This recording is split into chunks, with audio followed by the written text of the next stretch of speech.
RMC. Inbound the card right to Jordan. Time winding down. Michael for three. Yeah! Yeah! Basket time. Final seconds. Bryant for the win. Pierre Dorian.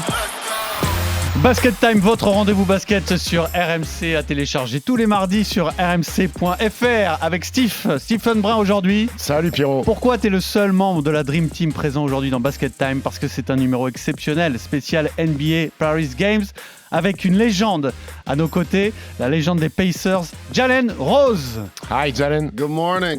Thanks for having me. Appreciate the love. Thanks for coming. Are you just stay in Paris, Jalen? I'm having an amazing time. I'm going to get a chance to do some sightseeing this afternoon. I leave tomorrow morning. Been here the last couple of days, having a great time. What you going to visit? Eiffel Tower, Arc de Triomphe? Everything. I'm just so enamored by the architecture. Yeah? And the buildings, and just enamored by, you know, how beautiful it is in Paris. And I've already told all of my family and friends if they're looking for me every other month, I'll be in Paris. Jalen, drafté en numéro 13 en 94 par Denver, mais surtout 6 saisons très remplies avec les Pacers, 2 finales de conférence, une finale NBA, celle de 2000 face aux Lakers. On va parler bien sûr de l'actualité basket, mais aussi de sa vision de la NBA d'aujourd'hui, parce que on a avec nous, Steve, un des analystes basket les plus réputés aux États-Unis. Yeah, Jalen, you're one of the best analysts, basketball analysts back in the States. I appreciate that. Communications was my major at Michigan, radio, TV, film. Everybody talked a lot about the Fab Five, and rightfully so. Shout out to Chris Webber, Juwan Howard, Ray Jackson, and Jimmy King. But this was actually my major in college. You wrote a book also? Yes, indeed. Best-selling author. We did a producer as well. Jalen, I must tell you that Stephen is one of the most feared basket analysts in France. Nice. So now I know who I need to tap in with when I get to France. Allez, c'est parti pour un Basket Time spécial Pacers et spécial Jalen Rose. Maybe once he posts, he locks you right on his hip and you can't move him. Jalen Rose, a three from about 23 feet. Jalen Rose with his first bucket of the night. Quentin Richardson, who did not play the other night against Atlanta, Taylor pushes it up and in. Rose again. He's just feasting off that right block. Brings up shooting and scoring. Play two, so he's at the in-between side. 2-on-1, Rose with a finish and the foul. Back up top to Jalen Rose. He goes down the lane by Shaq and lays it in. Allez, on va démarrer avec les deux premiers Paris Games, les deux Paris Games avec Jalen. C'est l'actualité chaude et évidemment, on était ravis de recevoir deux franchises NBA. Il y a eu deux matchs très différents puisque les Spurs ont gagné le premier de 30, les Pacers le deuxième de 30 à peu près. Quel est ton regard, Jalen, sur ces deux premiers matchs? Let's talk about the two Paris games, two different games. The Pacers at the second one because maybe they had a revenge to take. What do you think? Yes, I believe so. By the way, just shout to Paris for hosting the NBA and being so very gracious. Like, we're really happy to be here, continuing to grow the NBA game and continue to grow the NBA fan base.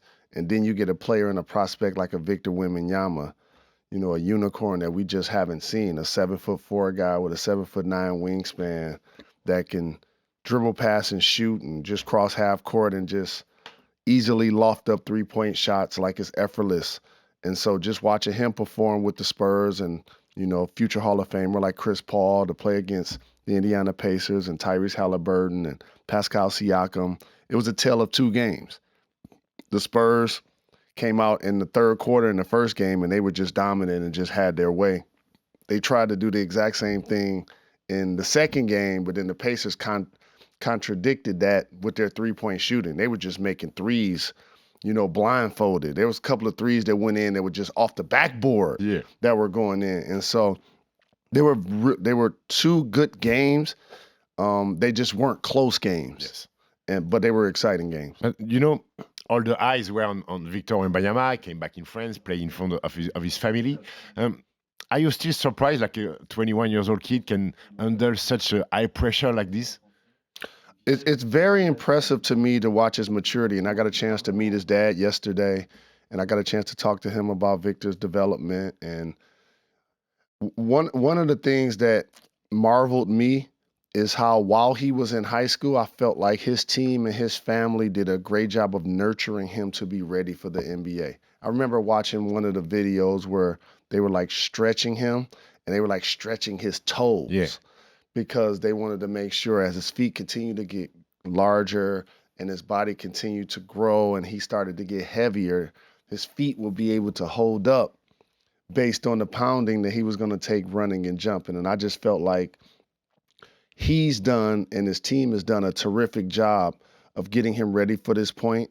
And I'm a Detroit native, a Pistons fan. And of course, I wanted him to go number one and get drafted by Detroit. But since that did not happen, a landing spot with the Spurs that has a history with Tony Parker, and hopefully I'm sending get well wishes to Coach Pop.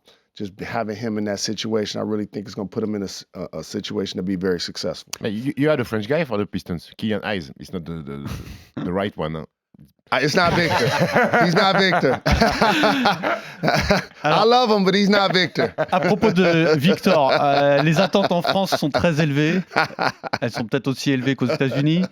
Et nous, Jalen, on se demande dans combien de temps Victor sera le meilleur joueur de la ligue. What do you think? How long for Victor, to be the best player in the league? There are many, many good players, very good players. Shai is incredible. Luka is gonna the last Jokic. There are many, so many. So what do you think? How long it takes for Victor to be the best? 4 or 5 seasons. Not very long. Tony Parker said 2 or 3. You know, so he's 21, so I'll say 25. Wow, it just sounds crazy even saying that, but it's true. And his physicality is going to continue to improve, similar to what we saw with Giannis Antetokounmpo. I remember watching him get drafted. I was working the draft that day. He came out of the stands. Skinny, huh? He was very skinny. He was just like Victor. And he grew into his body. That's what's going to happen with Victor. But the difference between those two players is Victor's a much better shooter. Mm-hmm. Like, I was watching Victor play, and this might be too inside baseball or like too analytical, but right now Victor plays like he's 6'8". Like me. Right.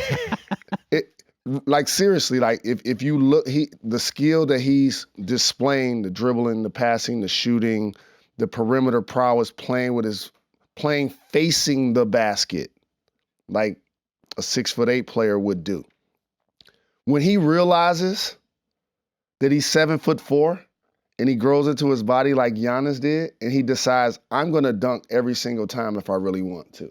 I'm going to rim run in transition and run right to the front of the rim, and they're going to throw me the ball. When he decides to do that, when he gets a little bit stronger, it's going to be over for the rest of the league. So I would say that's going to take like another 4 seasons. On a hâte, hein. La description qu'il nous fait du futur Victor est assez excitante. En France, on est très pressé. On a envie de voir Victor performer et gagner des bagues. Est-ce que tu penses que ça va prendre du temps? In France, we want to rush everything. We don't want to waste Victor's time. So we say, okay, you need a ring. You know, there is a lot of legend in NBA without a ring, but if Victor, at the end of his career, he will have such an incredible numbers, rebound, maybe he will have 6-7 defensive player of the year, but if he don't have a ring, in France, we will be very, very disappointed. It's depending on him, but not only. Do you think the Spurs can build that around him to give him a ring? That's why I feel like getting drafted to the Spurs organization was good for him, because they have showed that they could create an infrastructure, a championship DNA around big men. You've seen it with David Robinson and Tim Duncan, and then that nurtured itself with Tony Parker, Manu Ginobili, and Kawhi Leonard. And yes, I think as he continues to become one of the and then the best player in the game, that's when you now put all your chips in the middle of the table. You acquire the players that are necessary to build around him because you see what his strengths and weaknesses are at that point of his game. And yes, Victor will get at least 1 ring. Don't worry about that. He's going to get at least 1 ring. On est rassuré. Il va avoir au moins une bague, Victor. Un mot sur Tyrese Haliburton que le public français a pu voir aussi en chair et en os. Il y a quelque chose qui m'a plu dans ce deuxième match, c'est qu'il a eu un moment Steph Curry au même endroit que la finale des Jeux Olympiques où il a tout rentré à 3 points. Let's talk about Tyrese. French people had the occasion to watch him live, and he had a run like Steph Curry in the Olympics final. At the end of the game, all his threes went down. Let's talk about him. Do you think he can have the Pacers NBA champion? Est-ce qu'il est assez fort pour faire que les Pacers soient un jour champions? I believe that the Pacers still need more pieces to actually be a contending team. I love Tyrese Haliburton. I love his ability to pass. I love his leadership. He's improved his three-point shot, and you saw that in game 2, how he was knocking down threes just basically blindfolded like Papa shot. And when he gets hot, it was really nice to watch because early in the season, he was actually struggling with his shot, in particular from 3. So for him to get going in the game yesterday, that was a welcome sight for Pacers and their fans. But a piece to me that is off for Indiana that they got to figure out is what they're going to do with Benedict Mathurin. Yeah. Because when I look at their team, I feel like he should be playing more minutes, getting more shots, getting more opportunities. I would love to see him and Haliburton play together more because he's been a 20-point scorer coming in off the bench very early in his career. He was a rookie basically averaging 20 points. And Pascal Siakam, he's a champion with the Raptors. He's going to be flirting with a 20-point scoring game pretty much every night. But I would like to see those 3 guys in particular on the floor a lot together, and that's not happening. So don't be surprised if Mathurin, I believe, is not a part of the long-term plans for the Pacers. And ultimately, if they're going to build a championship contending team, I think he may be one of the dominoes that gets moved to try to bring in what they feel like is going to acquire an opportunity for them to take the next level. Because when you look at the Eastern Conference, the Celtics are defending world champions. Yes. They're in your conference. The Knicks continue to improve. They added Karl Anthony Towns. So the Cavs and Donovan Mitchell, they have the best record in the league. They've been best record in the conference. They've been flirting with that all season. So there's another step for the Pacers to take. And I think what's going to end up happening is Mathurin in particular, if not Pascal Siakam, are going to be pieces that I believe that they eventually move to try to bring in what they feel like is going to be what takes them to the next level. Jalen, on va passer à une rivalité France-États-Unis. Il y avait les Jeux Olympiques cet été. Vous avez dû amener les Avengers pour nous battre chez nous avec KD, Steph et LeBron. En 2028, ça sera chez vous. Il n'y aura plus les Avengers. Est-ce que tu penses que vous êtes en danger? Let's talk about what happens this summer, the Olympics. USA have to bring the Avengers to beat us. LeBron, Steph, KD. You have to give a passport to Joel Embiid to have a big man to beat us. Steph was amazing during the final. 2028 Olympics in your country, in LA.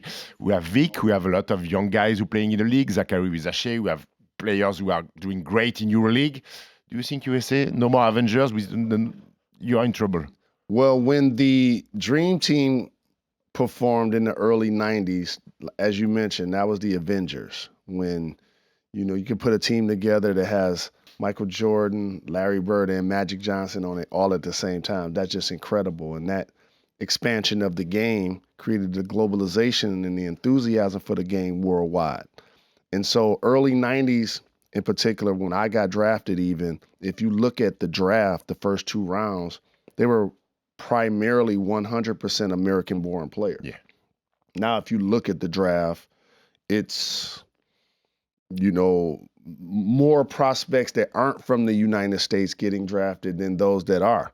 And then when you start looking at some of the top players in the game, as you just mentioned, even over the last few years, or MVPs or young prospects that have just recently come into the league, you mentioned Joel Embiid and SGA, but then there's the Joker who might win his 4th MVP, who just won a championship. Giannis, I mentioned him earlier. So there's so many international players. And this year in the Olympics, we got lucky. We just had Steph Curry. That's it. We don't have Steph Curry, we don't win, period. Because he can make shots blindfolded. And that's what happened in that game. So in 2028 in Los Angeles, man, we got to get ready. Who is going to save you? We got to get ready. We got work to do. I'm not sure. I'm not sure who would be the best American-born player at that time in the league. Probably, like right now, it's like flirting with like a Jason Tatum or Jaylen Brown. Anthony Edwards? Anthony Edwards, those type of players. And so we got work to do, in particular on the interior. Yeah. That's where I want to go with this. The people that I'm mentioning that are international players are on the perimeter and interior. But where I'm seeing it's starting to be thin for the Americans is on the inside, the big guys, because the game has become so three-point perimeter oriented that players haven't learned, and Victor has to learn this too, to play with their back to the basket. And so by 2028, we got work to do, or we might be in trouble in Los Angeles. You're going to give a passport to a big man. Exactly. We got to figure something out. Yeah, we got to figure something out. Jalen, un mot sur la finale de Steph Curry. Est-ce que vous êtes encore étonné de le voir faire ça? Tout le monde connaît sa carrière, tout le monde connaît sa magie. About Steph, were you still surprised to see him in the money time able to do what he did? He did this all his career, but still, were you surprised? The thing I love about sports is that somebody like Steph Curry grew up in the game. His father, Dale, I played against him for many years. And I remember seeing him just as a young player, a young person, being in the gym with his dad and just a small kid. When he was holding the basketball, it almost looked like it was heavy to him, right? And then all of a sudden he became, one of the greatest players of all time, the greatest shooter we've seen of all time. I think the thing that's underestimated about Steph's game, and I want all of the young basketball prospects to hear this, is his handle.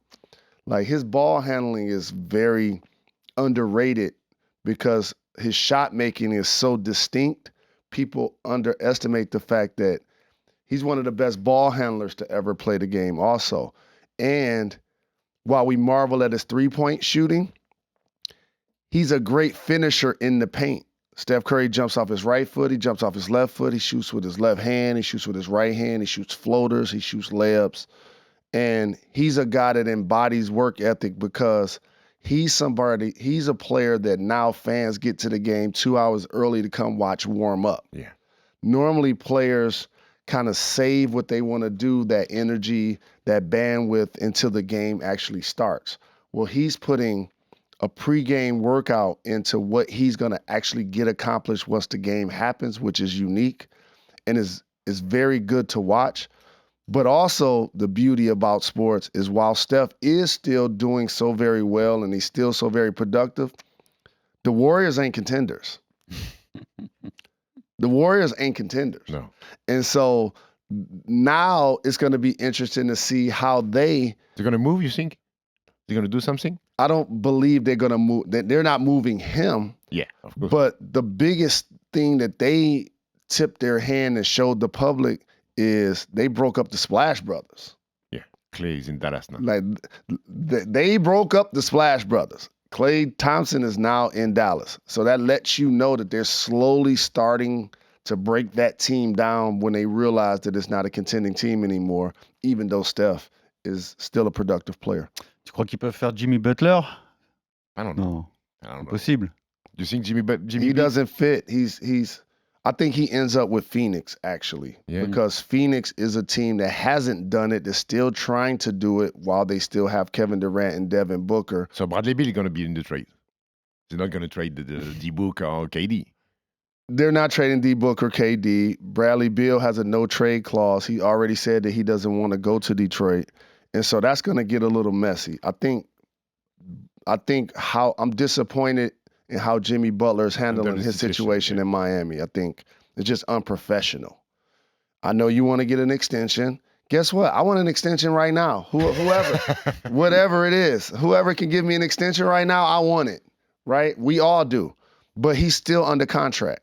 And I don't appreciate somebody who's under contract who's basically sabotaging the season of the Miami Heat because he wants to get more years added to his deal. But I ultimately think Jimmy Butler ends up with the Suns because the Suns I see is a team that wants to try to do whatever they can to win a championship right now.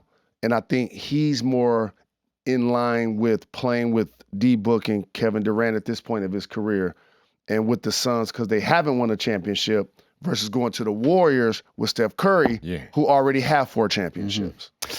On est avec Jalen Rose et on se régale par Ouais. les baskets, Steve. Alors, je sais que tu voulais lui parler de la façon dont on joue aujourd'hui en NBA parce qu'à son époque, c'était beaucoup plus physique. So, Jalen, you know, Steve is a professional Yes. basketball player, and Yes. we want to ask you how you see playing basketball now in the NBA. Your time was more physical. Right. Do you regret this? How do you see playing basketball right now? I believe the topic came up this year about NBA ratings and how people probably aren't watching the game the way they used to and why. And I've heard a lot of theories of why. Let me tell you why. It's just harder to find now. That's the first thing. Like before, if you wanted to watch an NBA game, grab the remote, put on the channel, boom, there's the game. Also, you have the same problem in the States that we have in France also with the sports. Yeah. Everything is, you have to pay to watch Yeah, it. exactly. So now when you go watch the game, you have to download the app. You got to stream. You got to do all of it. You got to put your name in there. You got to put your credit card in there. When you got to start doing all of that kind of stuff, that slows down who's going to watch it because sometimes it stops me. You know what I'm saying? Because it's like, man, I got to sit here for 5-10 minutes to actually do all of this. Man, I forgot my password. I have to reset. Right, exactly. You have to do. So that's the first thing. Just the expansion of streaming just makes the game tougher to watch and to find. The second thing is load management. If you go into a concert, if you're going to a show, and the person is a headliner, you know that they're going to perform, so you don't mind buying a ticket. What has happened to the NBA, you don't know who's going to be playing that night. And so based on that, people are like, I'm not rearranging my entire life to go to this game and pay hundreds of dollars to park and to get the tickets and to get popcorn and do all of that. And then all of a sudden I show up at the game and the player that my kid loves the most and is wearing their jersey isn't in uniform. But NBA tried to fix this. They put some fine if on national television the superstar is not playing. They try to fix this. They are aware about this. You can't put what I say that toothpaste back in the tube. Players have realized that, wait a minute, I'm being judged by analytics. And these analytics say I get paid the same amount of money whether I play 65 games or 82 games. I get to play 19 years versus 13 years. I can elongate my career. Teams don't really practice as much. Players don't take pride in playing 82 games anymore. And so I think that's one of the biggest changes and differences when I'm talking to a guy like Oscar Robertson, who's at the game, an all-time great legend. That's some of the things that former players get disappointed in how the current players approach the game. But you also said that in the 90s, the roughness was bigger. When you drove to the basket, you took the example about the Knicks. Okay, when you drove Charles Oakley, foul you once after you go to the rim. Anthony Mason broke your nose. But yes, but in the 90s, the three-point shot was not as big, as huge as is it right now. So it was a lot of people in the paint. Right now, the spacing is big because everybody is shooting threes. That's why maybe there is more room when you drove to the paint. Right. It's empty now. Yes, and it's empty now because players aren't really taking pride in being physical and also aren't taking pride in playing every phase of the game. Like there's certain players to me that when I'm watching a game, if it's a 4-on-3, a 3-on-2, or a 2-on-1 break, a layup, especially an uncontested layup, that should be an 80-90% shot. But then when you flare out to three, even if you're Steph Curry, that's a 40-45% shot.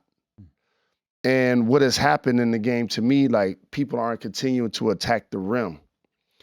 And that makes the game look different. The reason why it isn't as physical is because of the rules. Yeah. You know, there's no hand checking. There isn't the ability to bump cutters. There anytime you breathe on somebody, it's a foul now. And so that and the possibility also to take 2 steps before put one dribble on the floor. You never get caught traveling. And now you can actually travel. Yeah. Mm-hmm. You can actually travel. You know what they mask it as? They call it now a Euro step. Euro step, That's traveling. That's what that like when you watch, and say you're watching Isaiah Thomas play, and people say now the players today are more skilled. That's not necessarily true.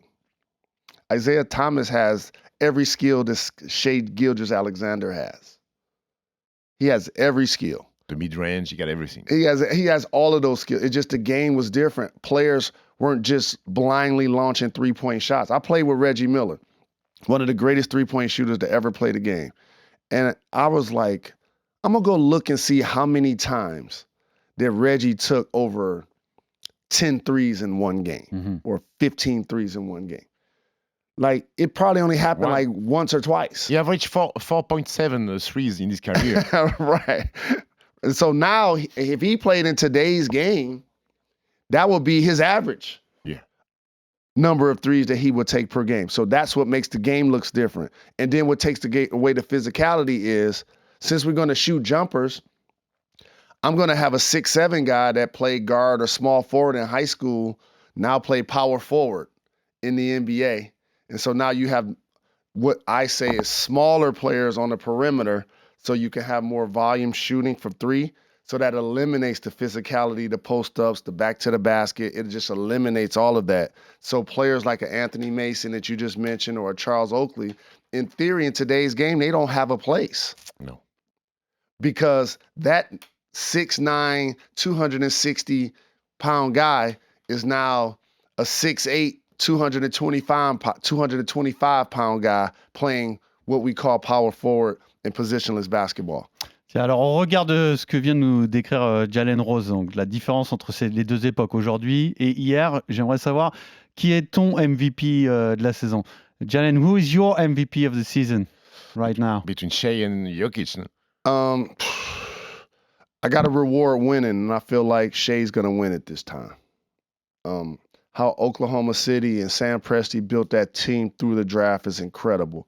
Look at that. When you look in the rearview mirror of all of the great players that OKC has actually had these last 10 years.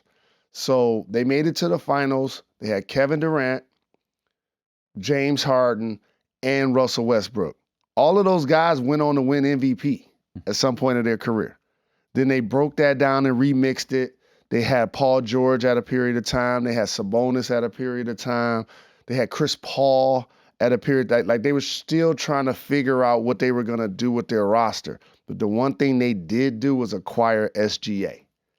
And the way he continued to improve his game, continued to improve his jump shot, build through the draft, add Jalen Williams, add a couple of parts. I know Chet is injured right now, but they're going to continue to get him back. I believe that Shai's going to win because they're the best team in the Western Conference. He's flirting with 30 points per game. And then there's going to also be a fatigue factor with the Joker because he's already run it 3 straight times. And so to me, if his team isn't top 2, top 3, even though his numbers are just as good, if not better than the years he won it, I think because of that voter fatigue and because SGA has been terrific and OKC has the best record in the Western Conference, he ultimately wins MVP this year. Okay. Donc ce sera SGA. SGA pour lui. Est-ce que tu te rappelles des deux joueurs français avec lesquels tu as joué durant ta carrière? Do you remember the 2 French guys you play among during your career? I do. I'm Boris Diaw. Of course. Si vous plaît. That's my guy right there. Back. I played with him in Phoenix, and I played with another. In Toronto, in Raptors. Lefty guy. Jean Tabak. No, Jean Tabak is from Croatia. Oh, he's from Croatia. Okay. Jerome Moiso.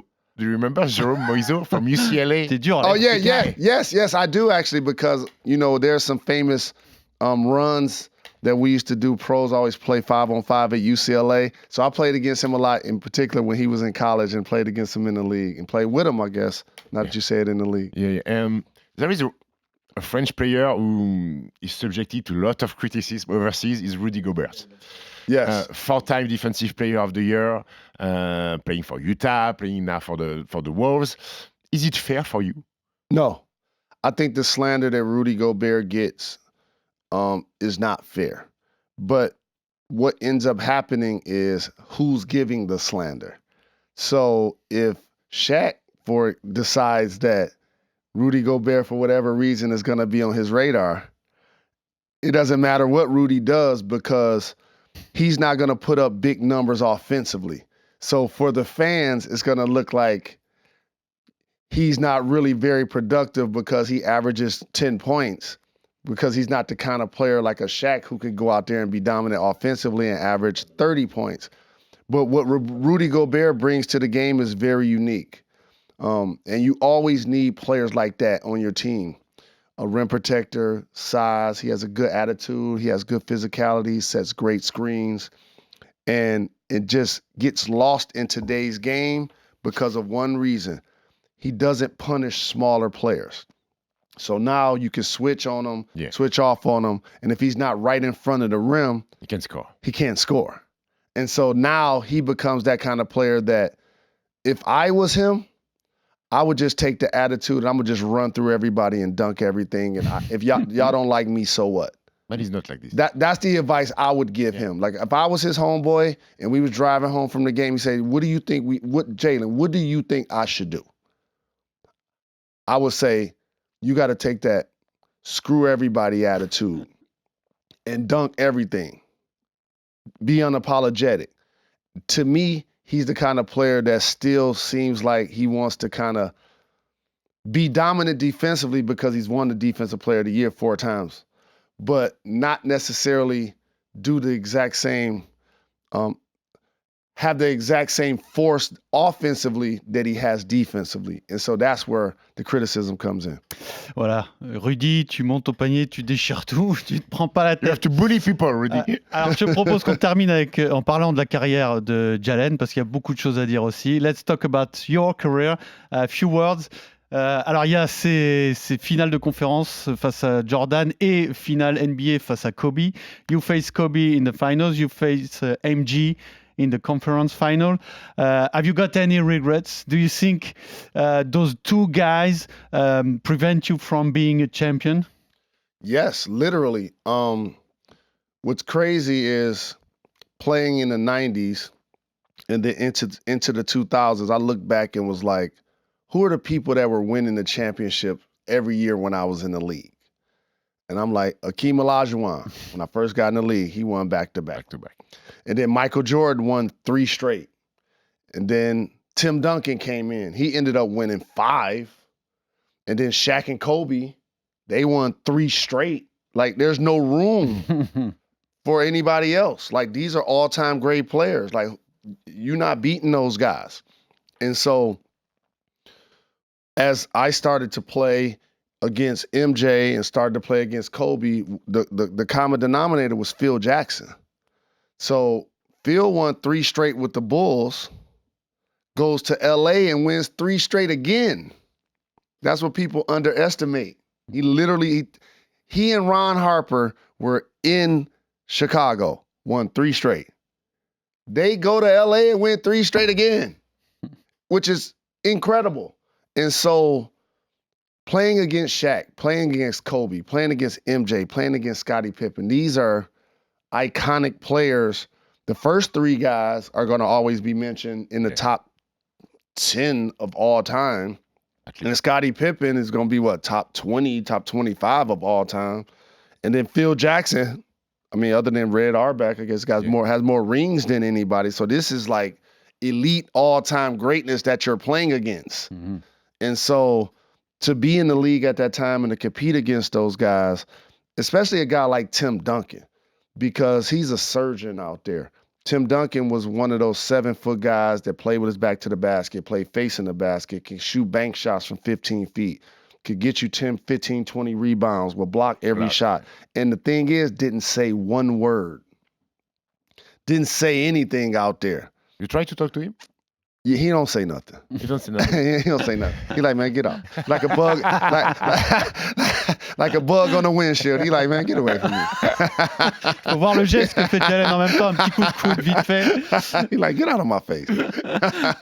Alors, il y a une histoire entre Jalen et Kobe. Il faut la raconter pour ceux qui connaissent pas. C'est les finales 2000. Avant d'en parler avec Jalen, raconte-nous pour ceux qui connaissent pas l'histoire, Steve. Finale NBA 2000, Indiana, Los Angeles Lakers. Kobe prend un jumper et Jalen il vient dans son cylindre mettre son pied en dessous et Kobe se fait la cheville, mais une belle entorse. Et Jalen avouera plus tard que oui, il a fait exprès de mettre son pied. Et bon, pour la petite histoire, 6 ans après, Lakers Toronto, Kobe mettra 81 points sur Jalen. That's the story NBA Finals in 2000. Kobe took a mid-range jumper and you put your feet under him, so when he lands on the floor, he twists his ankle. And you said a couple of years after that you did it in purpose. And you believe that, okay, I fucked up his ankle, he's not going to play anymore during the... And he came back. He came back. He did. Like Jason and Friday the 13th or something. The game was just different then. We were raised to like, by all means. So I can't tell Rudy Gobert to do, to have an attitude that screw everybody and then not play with it myself, right? And that was at a time nobody even really knew I did it on purpose. So the only reason why people knew is that 10 years later, when I was the first player to have a podcast and Kobe had the 81-point game against me, I felt like the karma had already played justice. So now I could tell the story. Mm-hmm. Because Kobe and I are actually, rest in peace, Kobe, are actually friends. We worked out together at UCLA a lot. And a funny story is I remember us going to the gym. We had the same trainer. We was in there doing workouts or whatever. And then we go to Santa Monica and like, hey, we're going to, do some rest and recovery. We're going to ice and we're going to get a massage and we're going to do the hot tub and we're going to do it all over again tomorrow. And then we had been doing this for almost like 3 weeks. And then I hear the trainer slip up to him and be like, all right, I'll see you later. I'm like, what do you mean? See you later. He's like, you ain't know? I'm like, know what? He's like, after y'all went and did the thing at the spa, Kobe went back to the gym. And practice. So he was working out twice and didn't tell me. He literally was going back. So I'm in LA. So now once I go to the spa, I'm like, I'm about to go have a good lunch. You know what I'm saying? Take a nap. Might get a mojito or something. You know what I mean? His ass was going back to the gym. And so I always admired his discipline. I always admired his work ethic. And playing in the finals against him as a young player, just watching him grow. And one of the, I guess, seminal moments where you felt like you knew Kobe Bryant was going to be a superstar player is when Shaq fouled out against us at Indiana. I think it was game 4, and it went into overtime, and Kobe makes a jumper at the top of the key, and he puts his hand to the floor, like get down or lay down. And you see a lot of players, LeBron James, continue to do that gesture because they saw Kobe do it. But what a lot of people don't know, he wasn't doing that to us. He was actually doing it to his own team because they was yelling at him, pass the ball, move the ball, pass the ball. And I'm thinking in my head, I don't know what they talking about. Pass it. Because to me, he was the best option to shoot it. So when he made that shot, if you notice, he looks back at his bench and does that. He doesn't even do that to the opponent. And that's when you could tell that he had what it took because he overcame earlier in his career against Utah late in the game when he had shot like 3 or 4 air balls, and he still had the courage to continue to take those shots, work on his game, and put himself in position. And once he made those shots in game 4 against us and they won the championship, you could see in that back-to-back-to-back, he ended up growing, and he became one of the best players that we've ever seen.